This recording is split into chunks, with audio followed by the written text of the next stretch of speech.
రామేశ్వరంలోని కొత్త Pamban railway bridge కు repair వచ్చింది. ప్రధాని మోదీ ప్రారంభించిన కొద్ది గంటల్లోనే సమస్య తలెత్తింది. వర్టికల్ లిఫ్టింగ్ సిస్టమ్ మొరాయించింది. సరిచేసిన ఇంజనీరింగ్ నిపుణులు ప్రస్తుతానికి ఎలాంటి సమస్య లేదన్నారు.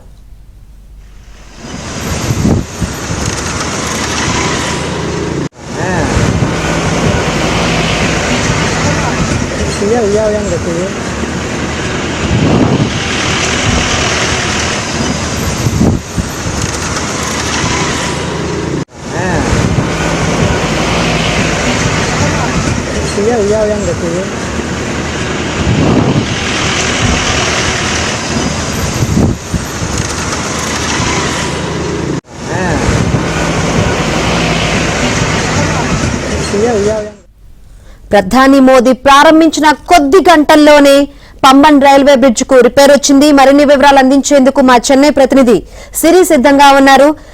సిరి, పంబన్ రైల్వే బ్రిడ్జ్ కు రిపేర్ వచ్చినట్టు తెలుస్తుంది. ఇంజనీరింగ్ నిపుణులు ఏమంటున్నారు, ఏంటి అప్డేట్స్? ప్రధాని నరేంద్ర మోదీ శ్రీరామనవమి సందర్భంగా ఈ రోజు రామేశ్వరంలోని పంబన్ బ్రిడ్జ్ ని ప్రారంభించారు. అయితే ఈ వంతెన భారత ప్రధాన భూభాగానికి రామేశ్వరం ద్వీపంతో కలుపుతుంది. అయితే ఈ రోజు ఈ వంతెనను ప్రారంభించిన కొద్ది సేపటికే బ్రిడ్జ్ కి టెక్నికల్ సమస్య వచ్చిందంటూ, దాంతో కొద్దిసేపటి వరకు అక్కడ ఉన్నటువంటి కార్యకలాపాలు, అక్కడ జరిగేటువంటి ట్రావెల్ అంతా కూడా నిలిపివేయాల్సి వచ్చిందంటూ మనకు తెలుస్తున్నటువంటి ఇన్ఫర్మేషన్.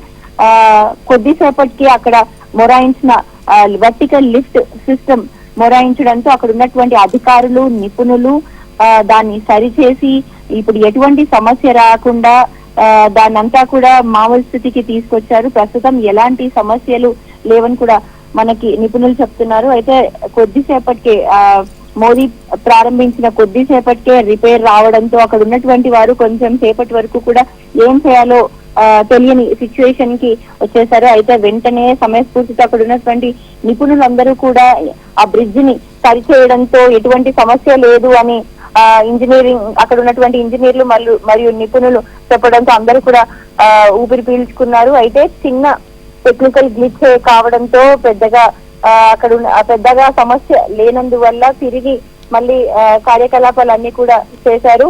కొంచెం సేపటి వరకు ఈ లిఫ్ట్ కి, ఈ బ్రిడ్జ్ కి సంబంధించినటువంటి వెర్టికల్ లిఫ్టింగ్ సిస్టమ్ ప్రాబ్లం రావడంతో తిరిగి సరిచేసి మళ్ళీ వంతెనను తిరిగి నార్మల్ స్టేజ్ కి తీసుకొచ్చారు. అయితే ఈ వంతెన ప్రారంభంతో తమిళనాడు పర్యాటక, వాణిజ్య రవాణా రంగాల్లో కూడా అభివృద్ధి ఊపందుకుంటున్నట్టు కూడా ఆశిస్తున్నారు. ఈ పంబన్ బ్రిడ్జ్ దాదాపు 2 కిలోమీటర్ల పొడవు కూడా కలిగి ఉంది. ఈ రోజు మోదీ శ్రీరామనవమి సందర్భంగా దీన్ని ప్రారంభించారు. Right, thank you Siri.